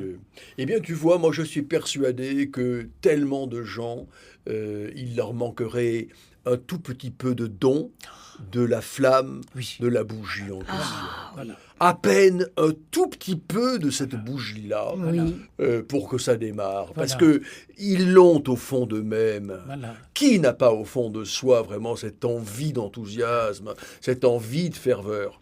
Je dirais, personne. Je dirais la même chose d'une autre façon. On ne peut pas sourire un petit peu. Mais non. Le sourire, il est toujours tout entier. Yes. On commence, et puis ça y est, c'est parti. Et puis c'est parti. Le sourire, le regard, la reconnaissance, la tendresse, la bonté. L'enthousiasme, un enthousiasme à construire des villages. Voilà, c'est ce soir notre fil conducteur avec Pierre Lunel qui revient de Madagascar et puis le Père André Marie qui connaît bien Madagascar et le Père Pedro, l'un et l'autre. Les amis de nos amis sont nos amis. On écoute tout de suite Nana Mouskouri qui chante Tegucigalpa. Alors c'est une ville en Amérique latine et où elle a pris un enfant qui avait les cheveux blancs à force de mourir. On écoute. Radio Notre-Dame.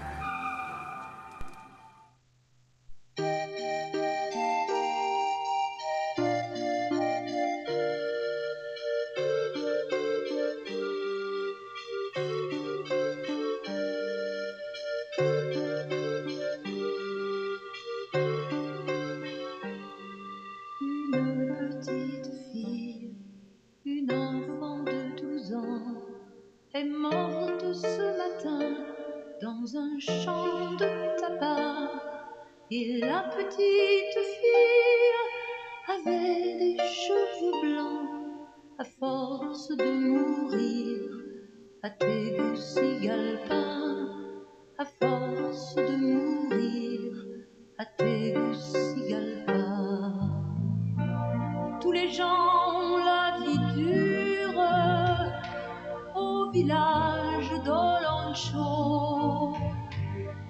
pour toute nourriture, du maïs avec de l'eau.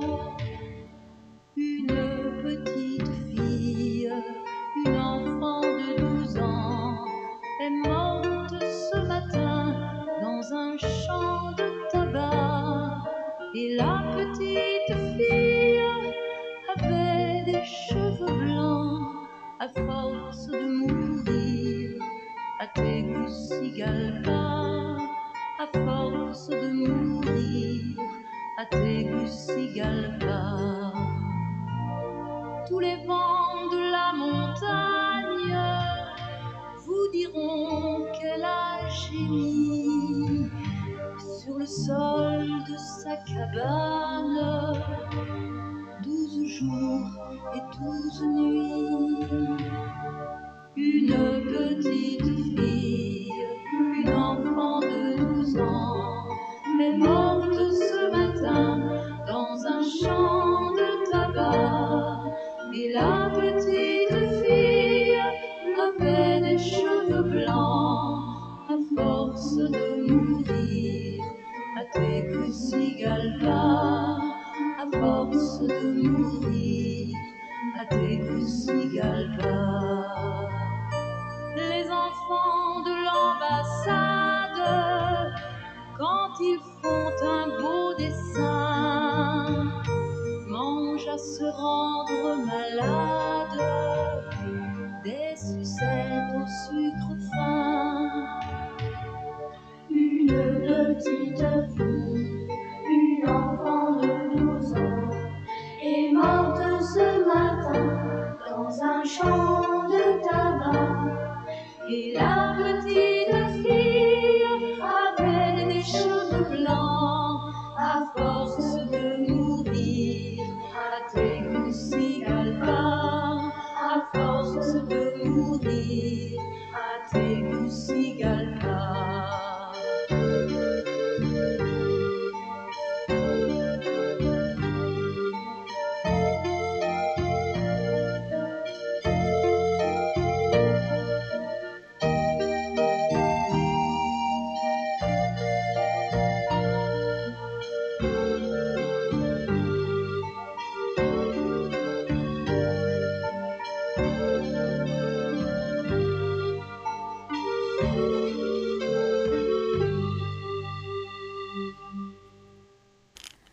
Tegucigalpa, cette petite fille de 12 ans, morte dans un champ de tabac. Un chant malgache que la petite Ella Marie m'a traduit hier soir. Oui. C'est intitulé Andrea Manichu, la bonne odeur de Dieu. Le Dieu en qui je crois est un Dieu amour. Il n'est ni méchant, ni tout-puissant. Il ne distingue pas les tribus des autres, ni les clans des autres. Il ne regarde pas nos richesses, ni nos pays d'origine. Mais le Dieu en qui je crois est un Dieu pardon et miséricorde. Et tous les peuples du monde peuvent parler avec lui. Il ne distribue pas de tristesse. Il n'a pas créé l'enfer, mais il est amour. Le Dieu en qui je crois est liberté et bonté. Il veut changer le mauvais en bon. Il n'est pas content de détruire ni de gagner. Il n'est pas non plus révolutionnaire. Mais il tend toujours ses mains aux idiots, aux têtus de ce monde.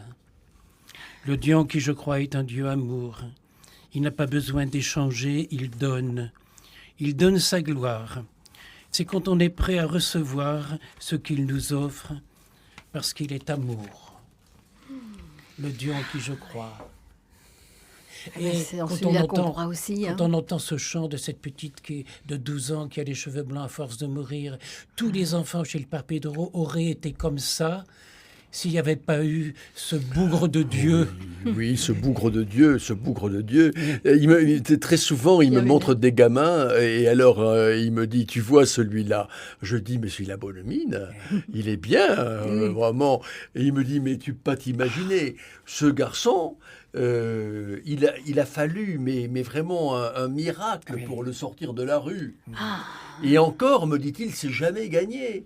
C'est jamais gagné parce que il y a toujours une... l'être humain, tu sais bien, Chantal, l'être humain, il est comme il est, avec ses hauts et ses bas, et avec ses attirances, et avec ses pulsions. Et il me dit, ce gamin, de temps à autre, il a envie de revenir dans la rue. Ah oui. Voilà. L'habitude aussi, puis voilà. Il va les rechercher, Pedro avec son équipe, on va rechercher des gamins. Et à ce moment-là, oui, mais très souvent, il va rechercher comme ça des gamins. Parce que le plus difficile, c'est l'adolescent. Oui. Ben oui, comme partout. Oui. Mais là-bas aussi, il ne faut pas imaginer un monde idyllique. L'adolescent, il traverse sa crise à Kamasu comme à Croix-Rouge. Oui, parce qu'il y en a des adolescents à Croix-Rouge, donc. Ou à Paris. Ou à Paris, bien sûr. Et voilà, et par conséquent, partout ailleurs. Et partout ailleurs, Oui. et par conséquent, les ados sont fragiles.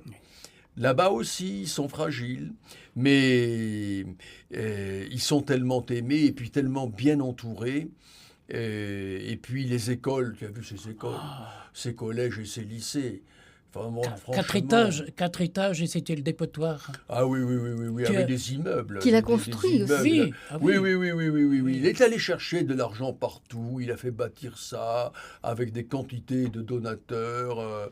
Et ce sont des immeubles merveilleux. Il faut rentrer là-dedans et voir la façon dont ces collèges et ces lycées. Il y a de la lumière, il y a du soleil qui est en des grandes baies vitrées. Du soleil, et puis ils sont tous avec des tenues. Oui. C'est vraiment très mignon. Petites blouses bleues, etc. Les blouses bleues, oui, les blouses bleues. Oui, les blouses L'uniforme. bleues, les cartables, l'uniforme, et puis ça piaille, ça chante. Au moment des récréations, la joie de vivre. Mais bien sûr, la joie de vivre, la joie de vivre. Je ne sais pas si tu as vu ce petit gars qui vend des crèmes glacées dans des petits cornets. Il y a 2 cuillères à café de crème glacée, voilà, le volume. Pour les enfants, c'est tellement... ça vaut quelques... Oui, il y a le marchand de... Oui. Mais des tout petits cornets. Des petits cornets de rien du tout. Oui. Ah, mais ils se contentent de rien. On parlait tout à l'heure de la poudre de biscuit ou de la banane de Noël qu'évoquait André-Marie. Eh bien, oui. Eh bien, comment ne pas comprendre qu'on peut avoir une joie absolument inimaginable à déguster comme cela une banane entre copains. Mais alors d'où provient cet enthousiasme d'Akamatsu Pierre vient d'avoir un mot dans la bouche, c'est de rien du tout.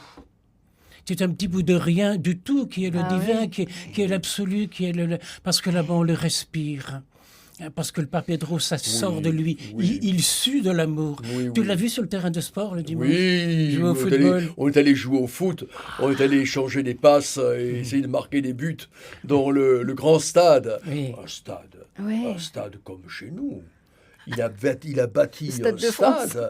Il a bâti non, c'est pas le Stade de France, mais franchement, c'est un stade absolument incroyable. Pierre, je ne sais pas si tu as vu la dénivellation. D'un côté, c'est la colline, et de l'autre côté, on a zéro. Ils ont creusé à la main des centaines de tonnes d'argile pour la déplacer, et tout à fait en finale, il y avait un bulldozer dans le coin qui était en panne, il y avait grève, il a pu s'en servir.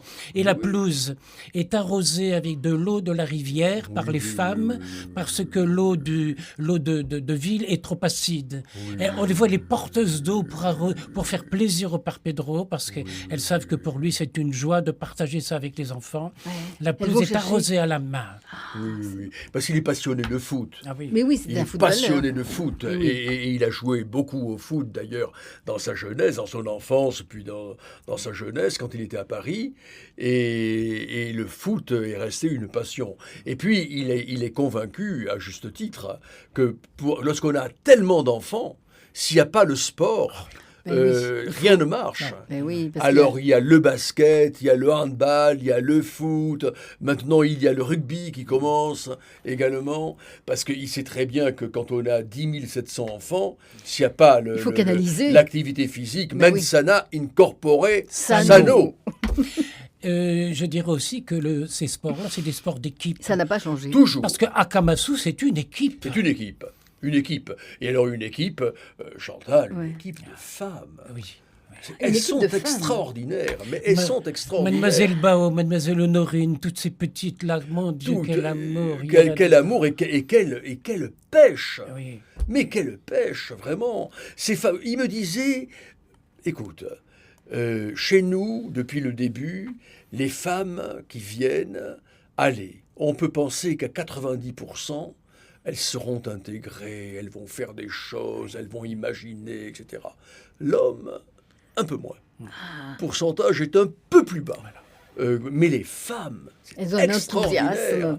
Et il a une équipe de femmes, mais qui sont véritablement, enfin oui, des coéquipières. Je dis, ce sont des coéquipières, Pedro. Oui, oui. Elles s'appellent entre elles le sel de la terre. Ah, Si Le le sel de sel, la terre. si le sel vient s'affadir, eh bien non, là, il n'est pas fade. Vous savez, elles ce sont bien sel-là. conscientes Ah oui, de, de ce qu'elles Et sont. puis elles rient, Oui.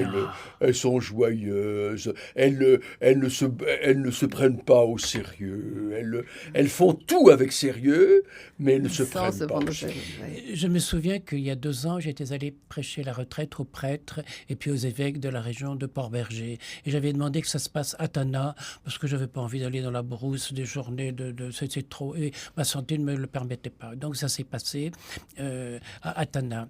Dans un petit monastère, on dit c'est toi qui l'as construit, mais pas du tout. C'est le pape François de Paul qui était arrivé en France. Il dit André-Marie, l'archevêque de Tananarive m'a nommé, le cardinal Victor m'a nommé responsable de la musique sacrée. Alors il faudrait un petit monastère avec une quarantaine de chambres, un réfectoire, une chapelle, etc. Est-ce que tu peux m'aider?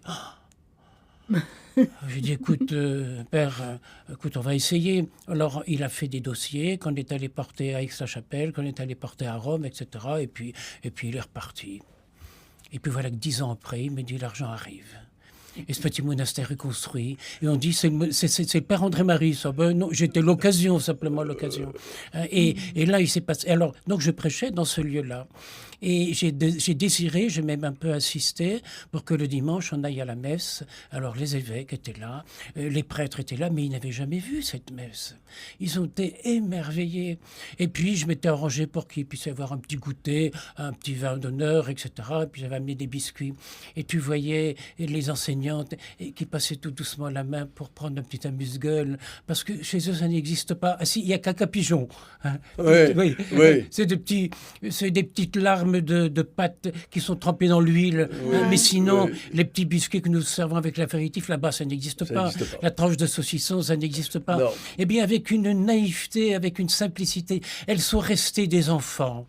Ah, voilà. Et ce sont des femmes d'enthousiasme. Et quand il y a les Ce deux, sont des femmes solides. l'humilité, Oui. la douceur, la bonté Oui, et oui. cette opiniâtreté que donne la foi. Opiniâtreté terrible. Vraiment. Ben, on voit d'où provient cet enthousiasme qui règne à Kamasouche. Et voilà. Alors, est-ce que vous voyez un rapport entre l'émerveillement, père André-Marie, et l'enthousiasme?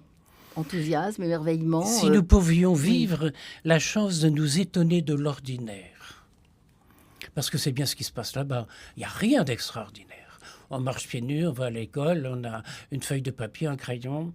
Cet art de vivre si peu répandu de notre temps et de nos pays, et qui consiste à percevoir le quotidien, non dans la grisaille de l'habituel, mais dans le kaléidoscope de l'émerveillement.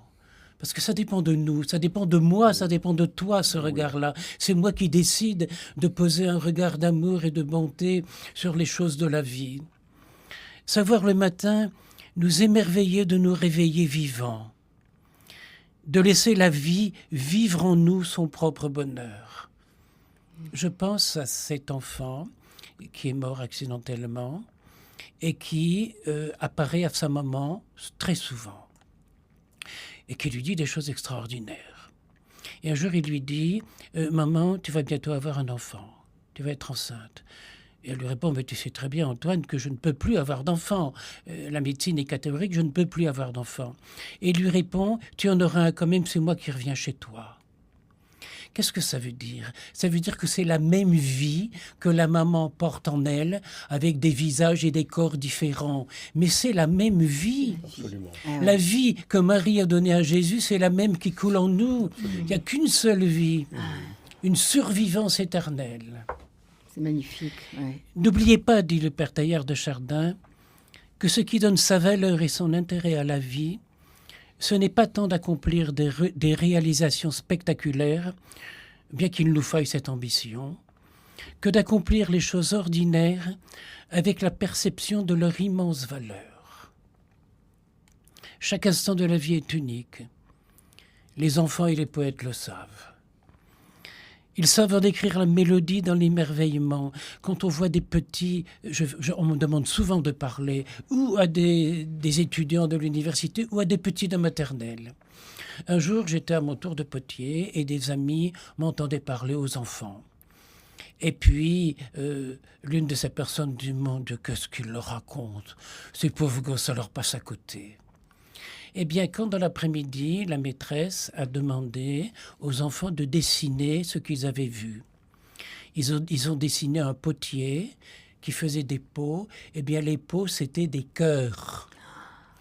Et la planche sur laquelle je pose toutes les minutes un pot que je viens de façonner, c'était tous des cœurs qui étaient juxtaposés. Les enfants avaient tout compris. Mais oui. Ils avaient tout compris. Ils avaient dépassé le message. Ils avaient deviné ce qui se cachait derrière les mots. Ben oui. C'est les enfants. Mais oui. Il faut redevenir comme les petits-enfants. Voilà. On comprend pourquoi. Hein. Oui. Bien sûr. Si vous ne redevenez pas, c'est une condition, vous n'entrerez pas dans le royaume des cieux. Oui, autrement dit, retrouvez votre cœur d'enfant. Et tout Cette à fait. naïveté qui pète le feu. Alors, Oui. on invite nos auditeurs à partager aussi cet enthousiasme ce soir en nous rejoignant au 01 56 56 44 00.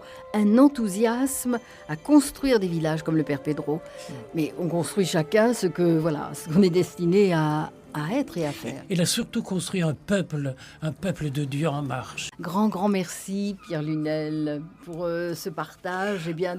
Non, c'est un merci à vous Oui, deux. mais voilà, et un puis merci à chacun. tous ceux qui ont participé par le cœur à une émission sur un thème aussi frémissant que l'enthousiasme. Et dire aussi aux auditeurs que tu t'en vas rejoindre le Père Pedro pour partager leur générosité et pour aller la lui apporter. Et pour aller lui apporter, exactement. Oui, ça, c'est un grand bonheur pour moi. Alors, Voilà, je les remercie tous de tout cœur. Eh ben, Oui, grand moi merci aussi. à tous. Je les remercie beaucoup.